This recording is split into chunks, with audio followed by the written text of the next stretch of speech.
The content of this podcast has not been evaluated by Health Canada or the FDA. It is educational in nature and should not be taken as medical advice.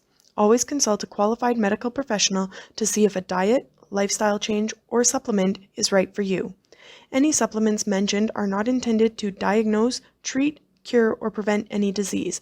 Please note that the opinions of the guests or hosts are their own and may not reflect those of Advanced Orthomolecular Research Incorporated.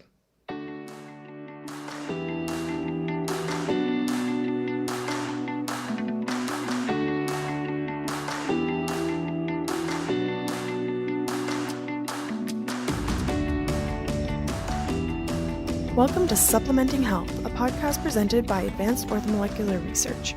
We are all about applying evidence-based and effective dietary, lifestyle, and natural health product strategies for your optimal health.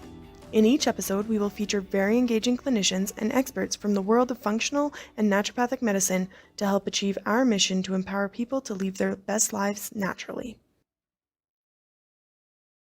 Help maintain healthy cholesterol levels with AOR's OptiCholest, also known as cholesterol control in Canada.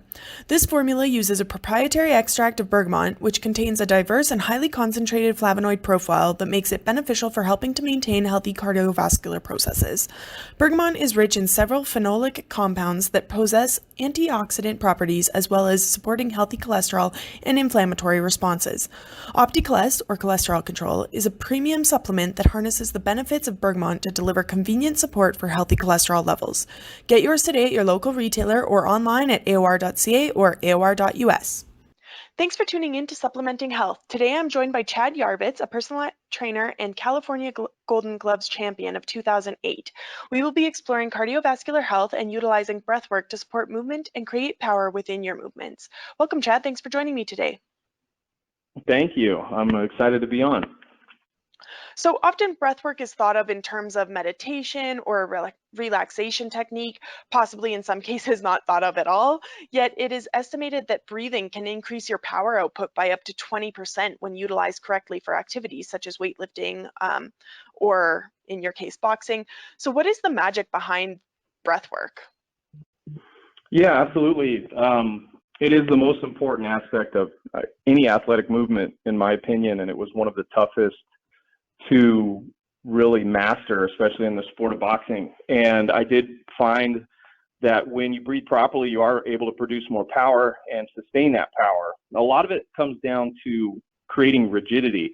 And this goes for boxing as well as powerlifting, weightlifting. You'll see Olympic weightlifters or experienced weightlifters, CrossFitters take a big gulp of air as they're about to do a repetition. And that creates rigidity in the body and creates a stable core, which allows you to flex the muscles and create and sustain power. Same thing with boxing. It allows you to stabilize the core and create tension and produce more power. If you think about a soda can, so if you've got an empty soda can and you were to try and stand on it, that soda can is going to crumple underneath you. But if you had a full soda can unopened and you stood on that, the equalized pressure from the inside of the soda pushing out is essentially the same as taking a big gulp of air. It's going to create rigidity and you're not going to crush the can.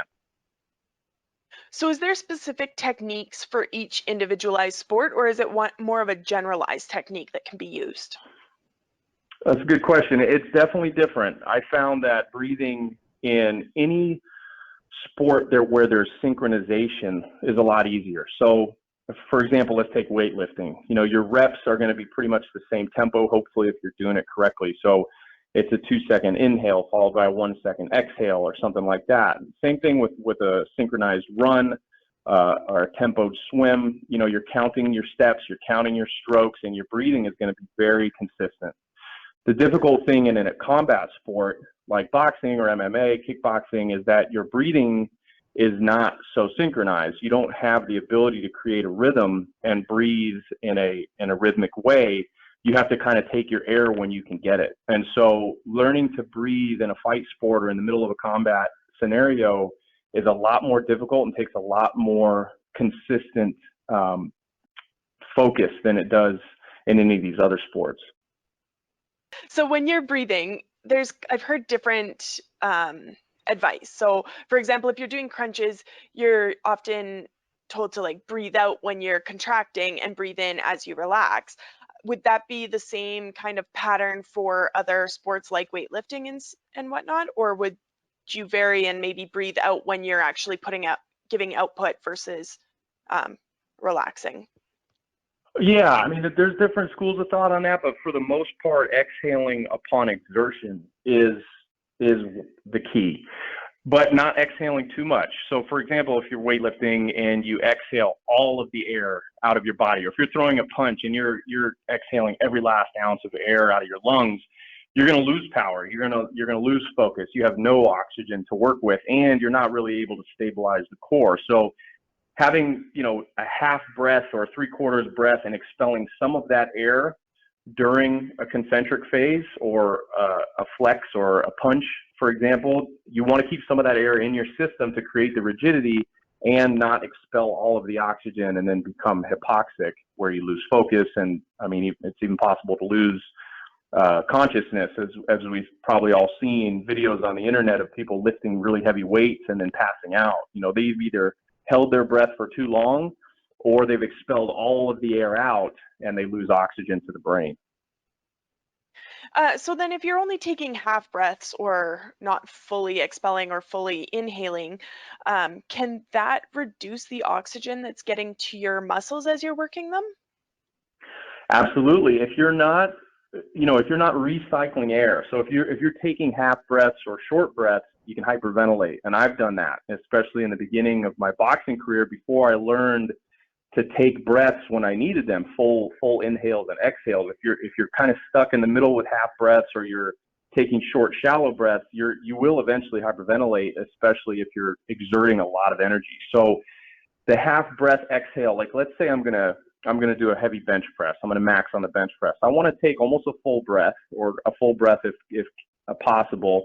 Expel it as I'm lifting the weight, but not push it all the way out. So it's what's called a forced exhale. You contract the abdominal muscles, and which then activates the diaphragm, and that way you can expel some air but have a really tight core and maintain some air in the lungs. And then that way you're going to tighten the core, you're going to expel some air, you'll be able to produce more power, more force, but you won't become hypoxic. And then it's important at that point, once the rep is done, complete the exhalation and then get a good full inhale on either the concentric phase of the exercise, or when you're recovering after a strike or a punch.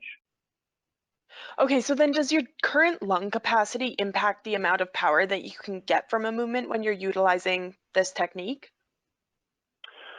Current lung capacity and how it translates to power is an interesting question. In my research, I wasn't able to really find a concrete answer to that. I will say, though, that if you're not able to uptake oxygen and cycle oxygen and uptake the nutrients in the oxygen-rich blood, then eventually it's going to catch up to you.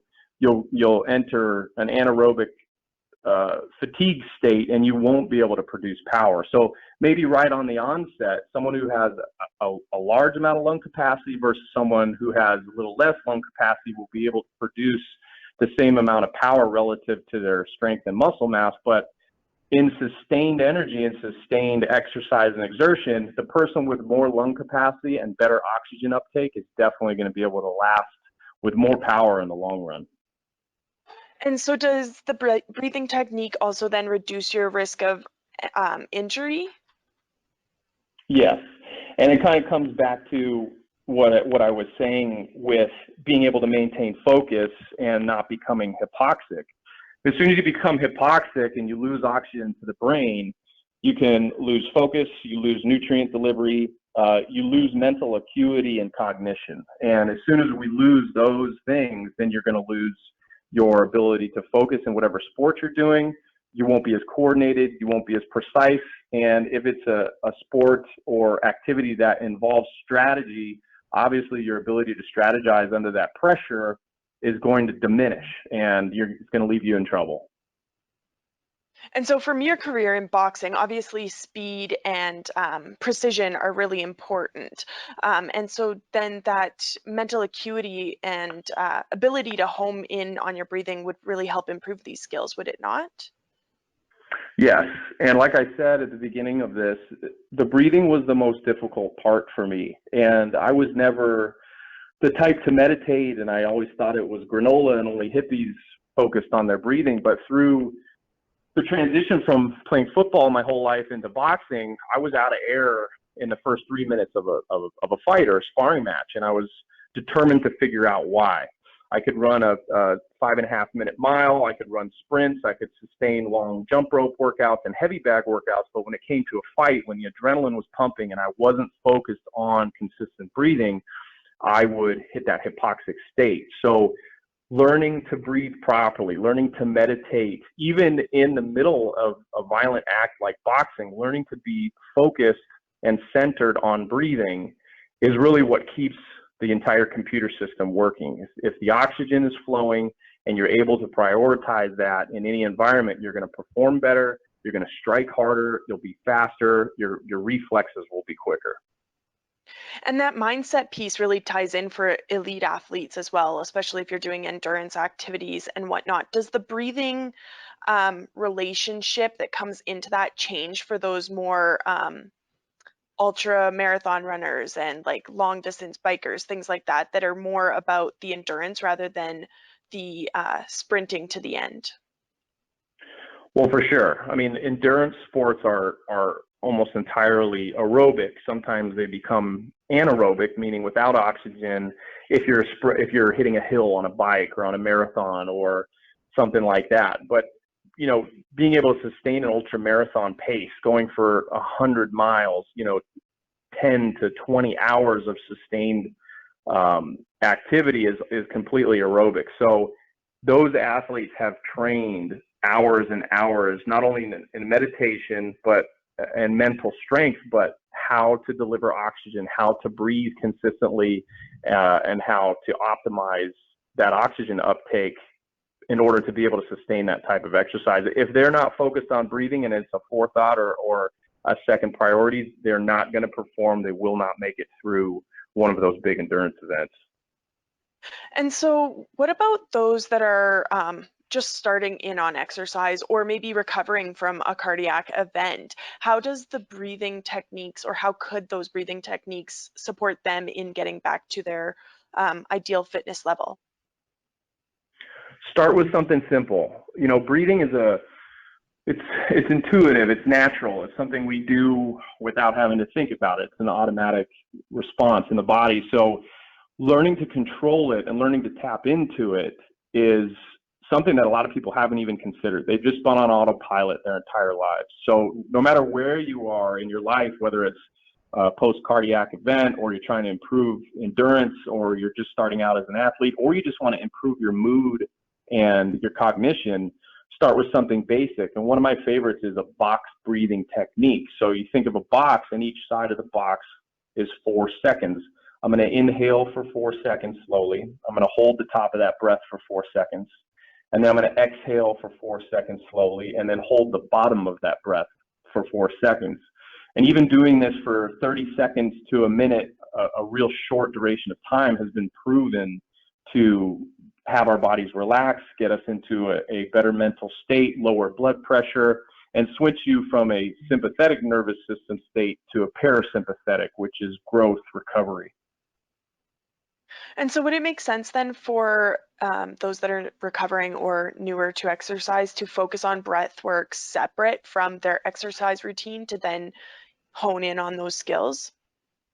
Yes.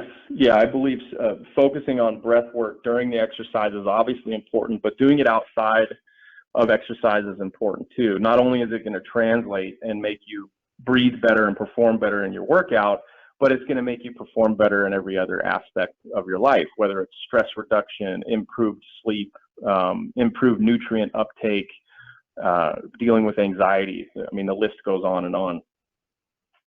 And in your experience, does age or gender play into people's ability to utilize this breath work? It does. Yeah. After 35, lung function starts to decline. Your diaphragm will weaken, and the tissue, all of the tissues in the human body, will start to lose elasticity. Now, that doesn't mean we can't counteract that. If you use it, you won't lose it. So continuing to exercise and exercise vigorously after the age of 35 is very important. That's going to maintain the elasticity in the esophagus and the trachea and all the way into the lungs and the lung tissue. But it also helps strengthen and keep the diaphragm strong as well. So we'll doing core exercises, rotational movements.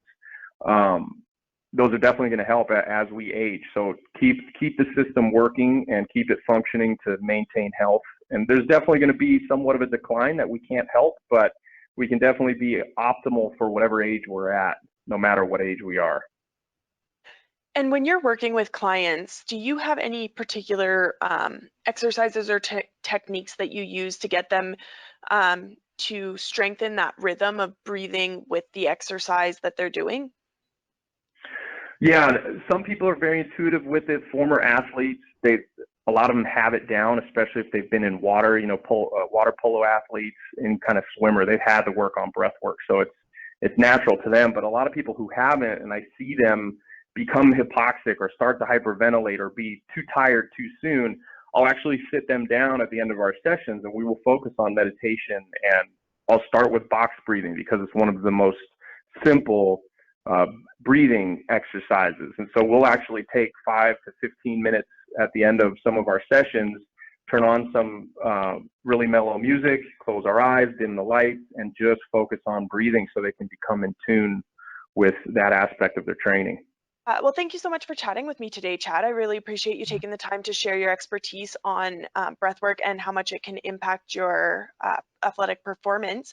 If any of our listeners wanted to work with you, how could they go about doing that? Yeah, absolutely. I appreciate you guys having me on. Explicitfitness.com is a great way to find us. Also, our Instagram page, Explicit Fitness, and that's spelled with no E in front. It's XPLICIT Fitness, and we're all over the place. We'd love to work with you guys, and any way we can help, we want to do it. Awesome. Well, thank you so much. Have a wonderful day. Thank you. You too.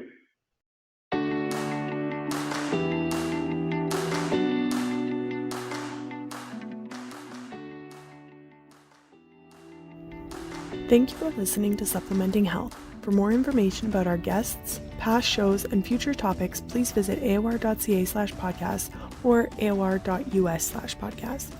Do you have a topic you want us to cover? We invite you to engage with us on social media to request a future topic or email us at marketing@aor.ca. We hope you tune in again